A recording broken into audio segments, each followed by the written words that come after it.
Welcome back to another episode of the IRA Cafe podcast. My name is Jasmine Trocchia, and I'm the head of the marketing department at American IRA. And today's guest is super fun to talk to. I'm really excited to have a whole conversation with Kalan McEuen from McEuen Insurance. Hi, Kalan. Welcome to the podcast. Hey, Jasmine. Thanks for having me. Yeah, it's so nice to have you. So could you introduce yourself? Tell us who you are and what you do. Yeah, sure. My name's Kalan McEuen. I'm the managing partner of McEuen Insurance and Legacy Planning.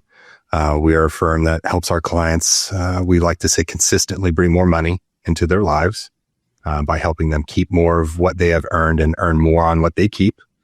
And we do that because we're mainly focusing on helping our clients recapture a lot of the dollars that they lose in taxes or fees or other costs that most folks are aware of, but don't necessarily understand how well they can actually do at recapturing that. So what kind of client would be seeking out your services? I'm trying to understand, to me, that doesn't seem like a service I need, but who are the kind of people who need your services? And to be sure, that's a good point. We're not a great solution for everyone, right? It has to be an appropriate kind of matching between us and the client. So we work best with clients who understand that there aren't any do-overs in life. So, for example, if you transfer away control over your finances to corporate America, Wall Street, or the government, you'll be transferring away 70 to 90% of your wealth potential. And most of the clients that we work best with, that really upsets them. And they want to be able to do something about that. In fact, they demand to do something about that. And that's where we come in. We help our clients implement strategies that will help them recoup those dollars back into their life so that they can live their best life now.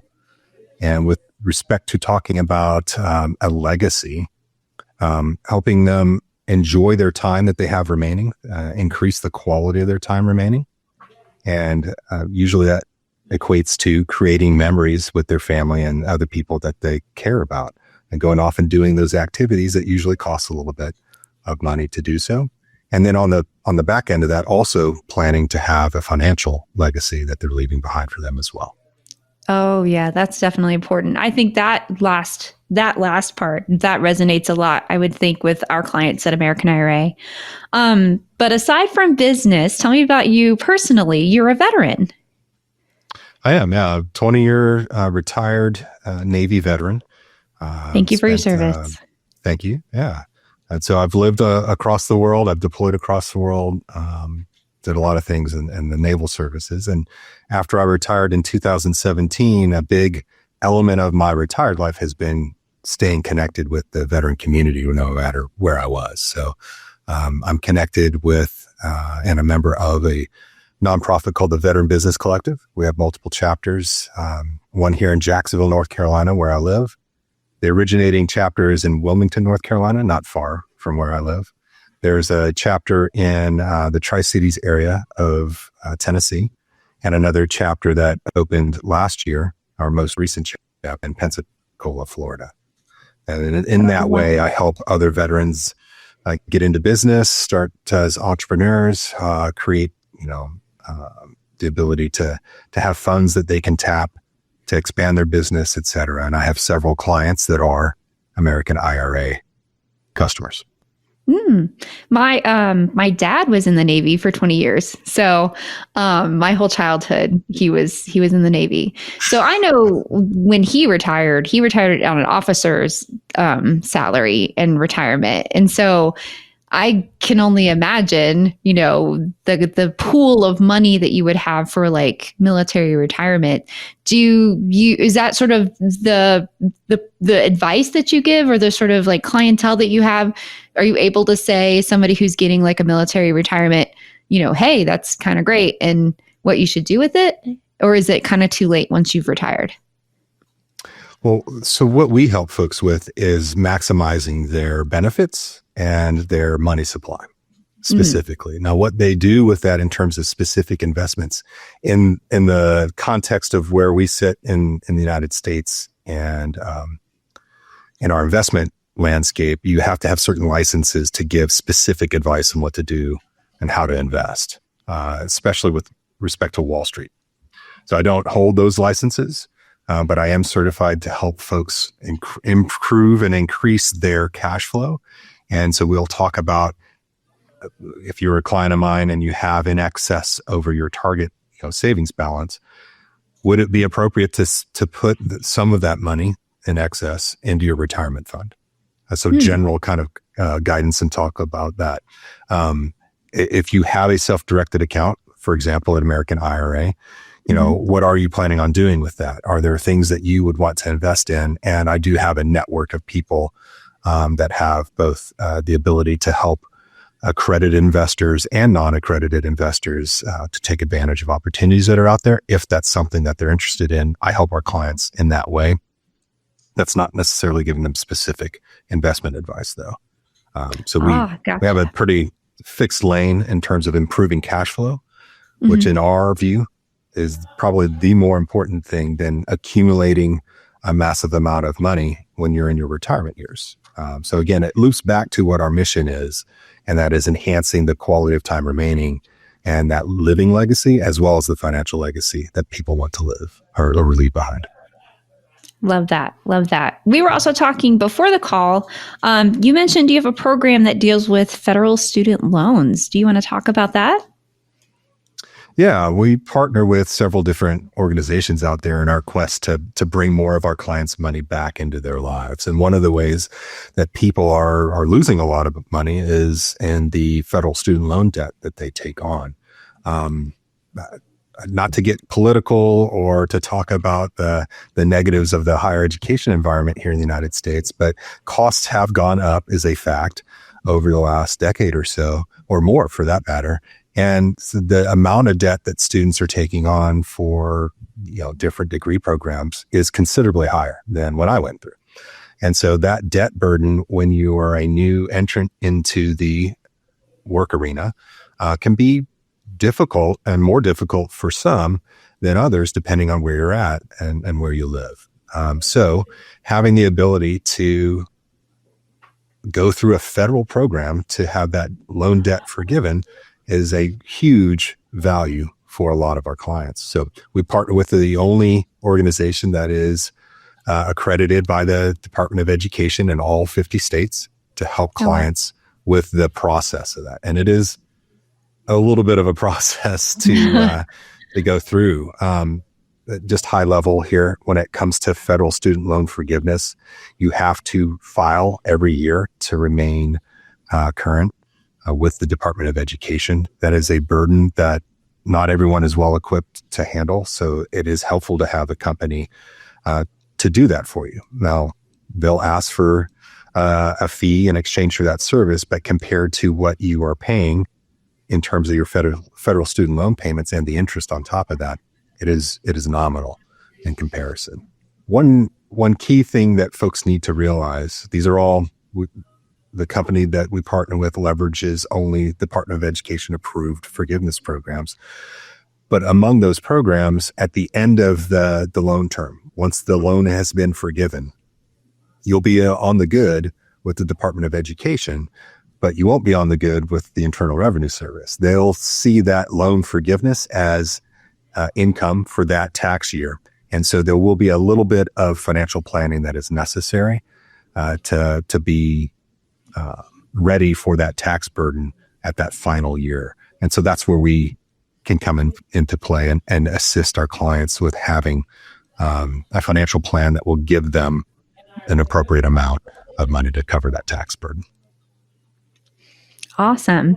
And a couple places online where folks can find you. So I'm kind of segueing into, you have a blog, Kalan M blog and Facebook. Is that right? That's right. Yeah. So I'll have a lot of articles in there, a few videos, some strategies that we go over for clients with respect to those themes that we've talked about so far. So how do you bring more money back into your life? Saving on taxes? What's the appropriate use of insurance as part of these strategies? And, there'll be ways for you to connect with me if you want to explore any of those topics further. Wonderful. And you're also on LinkedIn. Yes. Yep. I've had a profile there for quite a while. So you'll see the check mark next to me, and as well as some of the highlights of our posts that we have on our Facebook blog. Most of them will also be replicated on my LinkedIn profile. Mm-hmm. I love those questions. Those are like, well, yeah, I want to leave a legacy for my family. And, and I love how your mindset isn't just financial, but just like the quality of life for people, and keeping that as part of your mission. I think that that's really endearing and something a lot of companies don't necessarily keep in the forefront. And then also you're launching a new webinar next one is next week. You want to talk about that a little bit? Yeah, so monthly is the intention here for 2025. We'll be talking, going a little bit deeper dive into the topics that are near and dear to most of our clients. And so next week, I'll be talking about tax mitigation. The theme is keeping more of what's yours, as I mentioned already here. So we'll be talking about tax mitigation and some of the strategies that you can employ there. If you're a business owner or you're a high income earning household, not just an individual, but maybe you and your spouse combined are earning enough, it might behoove you to explore tax mitigation strategies on top of what your CPA might be able to do for you with respect to reducing your taxes. In addition to that, we'll talk about federal student loan forgiveness, maybe some of the ins and outs of their case study to exemplify that. And then our bread and butter service that we do for our clients, and that's the cash flow management or income under management that we do for folks, and how through a very simple strategy that you can employ immediately for very little cost, next to nothing, you can, our data shows that over a 12 to 18 month period, we can get you to the point where you're saving 10 to 30% of your monthly income. So that's 600% or so more than the national average. And that alone can help enable a lot of other decisions, like how do I have money to be able to put towards a self-directed IRA at American IRA, as an example. So if you have the cash flow to maximize your contributions on a yearly basis, and we can help you find that within your internal financial ecosystem, then that could be a huge value for folks, obviously, over the long run. Yeah, I was actually just having that conversation this weekend with my boyfriend, and I was calculating if I can contribute X amount per year, what is that per paycheck? And then like, how do you make that happen? Like that, I'm a little late to the game, but that's definitely a valuable service that I can see that, that clients would need so they can make the most of their retirement savings. So thinking back again, So you have a Navy career. When you got out of the Navy, is this what you saw yourself doing? Or is this what you wanted to be when you were a little boy? I don't think that it was my desire when I was a little boy, no. But it's kind of evolved from the track that I've taken in my adult career. I have an economics degree for my bachelor's, and I have a master's degree from Boston University in banking and financial services management. And the reason I got that, while I was on active duty, by the way, I got that because of another experience I had when I was an undergraduate. I was a paid intern at a Solomon Smith Barney office where I went to school there in San Antonio. And I worked for one of the best, to this day, most impressive advisors I've ever met, Lisa Blomqvist. And so she had a huge impact on me. And yeah, I did kind of want, after my naval career, because eventually you do have to hang up the uniform, to go into financial advising. When I retired, I got picked up as a program manager at MetLife, and I worked with the insurance side of the house and in the IT realm in supporting the brokers that I now am, that are going out there and talking to people and adding value in terms of insurance advising in that realm of financial services. And so after a few years there at MetLife, I decided, the corporate world is nice, but I really miss that interaction with people and being able to see my immediate impact on them. And you mentioned earlier, like, the kind of reasons I got into this line of work and the impact that legacy planning specifically has for people. I spent a lot of time away from my family when I was in the military. And obviously you don't have to be a military retiree to spend time away. You could have done any length of service, less than that, and still have an impact of that time away. Those are the things you can't recoup, right? And so I mentioned before, the clients we work best with are those who understand there aren't any do-overs. So how do you, magnify the time that you have remaining? How can you improve the impact that you're going to have with your family and other people, those close relationships of friends that you've developed over the years before the good Lord finally calls you home? So that's where we come in and we help. Again, on the income side of house and improving that, but also maximizing the benefits you have available to you. We have a planning process that we do use. There is a model that we do create for our clients, and we have two main objectives of accomplishing a maximization, if you will, of benefits available to you, while at the same time creating more cash flow available to you as well. And we can show you very simply some strategies there to help do both. So you get more bang for every buck that you put into your financial model versus maybe some of the traditional investing advice that you're getting out there from the Wall Street sponsored kind of advisors. So what kind of advice would you give your younger self? So I think a lot of times like your 21-year-old self, but your 21-year-old self was in the Navy. So and probably wouldn't listen to very much, I would imagine, if there's anything like my dad. But what advice would you give your younger self? So if I was talking to a person that's just joining the military, whether they're an officer or enlisted, I would say there are a few things that you could do, some choices you could make right at the outset that give you more options at whatever time frame it's going to be when you leave. Now, in that line of work, one of those ways that you leave is in a coffin, unfortunately. So if you want to do more for those that you leave behind in that specific context, a permanent insurance policy can certainly be helpful. There's government guaranteed life insurance that you have available to you. Obviously, take advantage of that as well. But a permanent policy is the key advice that I would put or give to myself or anyone else joining the military or about to leave. The reasons for that are you get multiple benefits out of those policies that stay with you over the long course of your life, hopefully. But also the availability of that cash value that builds within those kinds of policies over the decades is going to give you more options when you get to your late 30s or your early 40s and you're contemplating the retirement from military service.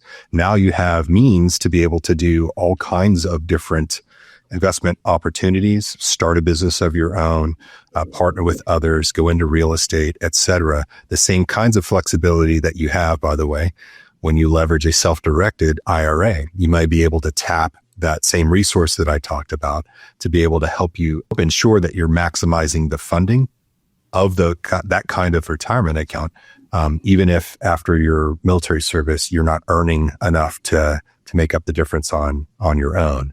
So that would be the one piece of advice I have seen more than anything else in my years to date in advising and assisting people in financial services. If you have a resource of your own, you don't have the need to get an approval from a loan committee or a banker to be able to tap the resources of borrow against the cash value in a permanent life insurance policy, for instance, then you have a lot of options available to you. The end of my military career as an operational planner in the Navy who created military plans, and I always wanted options. The more options I had available to me meant that I had more flexibility when I met the uncertainties of combat situations. And just for everybody, life is going to happen to us and we don't know what twist or turn it'll take. So again, having maximum flexibility and options available to you is a smart play no matter what you do. Yeah, certainly. For sure. Wow. I love how you're answering the questions on my cheat sheet before I've even asked you. And I also love how you're tying it back around to self-directed IRAs. Yep. As I But mentioned, outside we your, have clients that leverage the self-directed IRAs in American, and in full disclosure, I have an account as well yeah. for my Roth self-directed account there at American. Well, thank you. Thank you for being a client. Yeah. What do you do outside of your professional life? Do you have any hobbies or interests or things you do for fun? Well, I have a mess of kids, so usually it's going to be involved. Wait, how with, many is a uh, mess? a mess And is are they a 5 mess? in my case. Yeah, Do you say 5?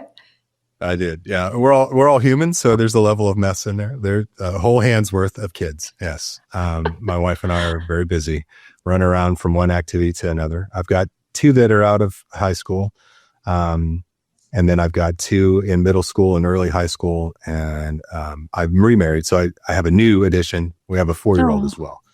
So yours, mine, and it's a mix ours, of boys huh? and girls. Yep, Yeah. exactly. Oh, So that's that keeps us fun. pretty busy. I But bet. Yeah. I like to hike if you want like hobbies there. I've gone out to Asheville. I've actually visited American IRA before I started talking to clients or moved my own money there. So I've been to your location. I've been in the mountains around there. My wife's from central Pennsylvania. We go up there and I'll do hiking. And that's something now that I've been consistent enough about that the kids are actually wanting to do more of with me. So that's helpful too. Oh, fun. Well, if you're ever back in Asheville hiking or whatever, please stop by and say hi. We'll certainly do that. Yeah. And our office is an open book. I mean, people can just walk in, clients can walk in 8 to 5 Monday, 9 to 5 Monday through Friday. So, but that's cool. Yeah, really neat. I would encourage anyone listening, if they would like to go talk to their account manager or whatever, call ahead and let them know that you're on your way. But the staff there has been nothing but just awesome to work with and super nice when you show up. If you're a coffee drinker, they got plenty on hand to help you with, and et cetera. Yeah. So it was great experiences. We sure do. So awesome. Well, I believe I touched on all of the things we wanted to talk about. Did you want to mention anything else to the audience or something that I forgot to ask you about that maybe you want people to know about you? Well, I mean, other than what you see is what you get. I'm pretty straightforward. Being a military retiree, I do like to explain things. So if there's a fault to me, it might be that I might take a little bit longer to get all of the info out. But it's from a care perspective. I want to make sure that people are understanding whatever issue may be at hand before they make a decision if they're a client of mine. And so, you get what you see with that, but it's straightforward and direct. And I think a lot of clients appreciate that. Not beating around the bush, but giving them the information that they need to be able to make the decisions necessary with respect to their financial lives. And because it's financial, all the other ancillary impacts that has for their family and other relationships out there. And how can anyone who's interested in speaking to you further, how can they contact you? Sure. The easiest way is to either email or text me. And you can call, of course. Usually, I have a pretty full schedule, so I may not be able to answer the phone directly, but if you leave a message, I get back to clients or inquiries within 24 hours. But you can email me at Kalan at McEueninsurance.com, or you can call or text me at 910-722-9295. That's my office line. Fantastic. And that information is also on your website? It is. Too? It's on my website. It's on my blog. It's on on my LinkedIn profile as well. Fantastic. Look, let's talk. Perfect. Well, thank you, Kalan. It's been such a pleasure speaking with you. Would you like to come back for another episode in the future? That would be super fun. I would. And Yeah, that'd be more. great. I do have a couple of other initiatives that I'm not solid on yet. I haven't finalized, but they'll be pretty big here in the North Carolina area. Be doing some events.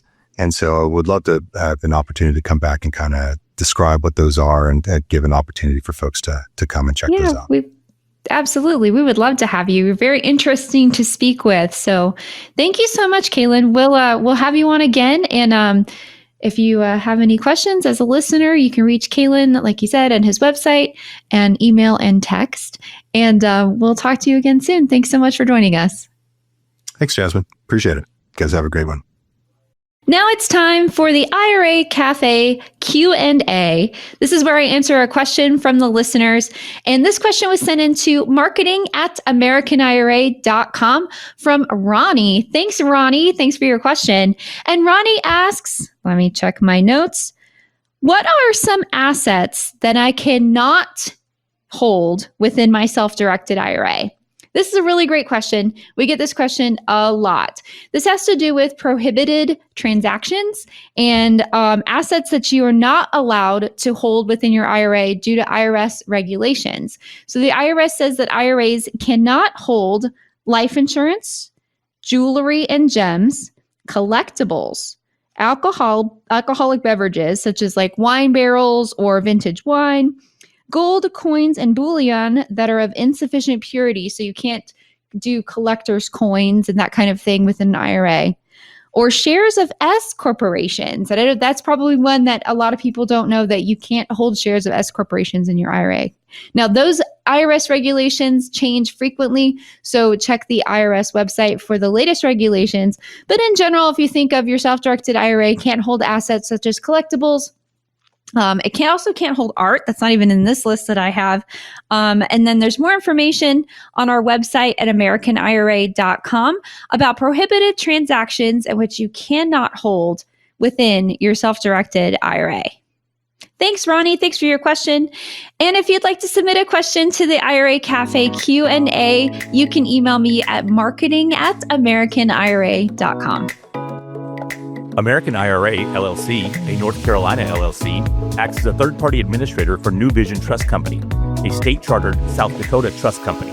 As a neutral self-directed IRA administrator, American IRA does not recommend or endorse any investments, individuals, or entities, including financial representatives, promoters, or companies. American IRA and the IRA Cafe are not responsible for other statements, representations, or agreements, nor do we evaluate the quality or profitability of any investment. American IRA does not endorse guests on the IRA Cafe podcast. Guest opinions are their own and do not necessarily reflect the views of American IRA, its subsidiaries, associates, or custodian. Participation in the podcast is voluntary and no compensation is provided. American IRA is not a fiduciary and cannot offer financial advice. Please consult your CPA or another professional before making financial decisions.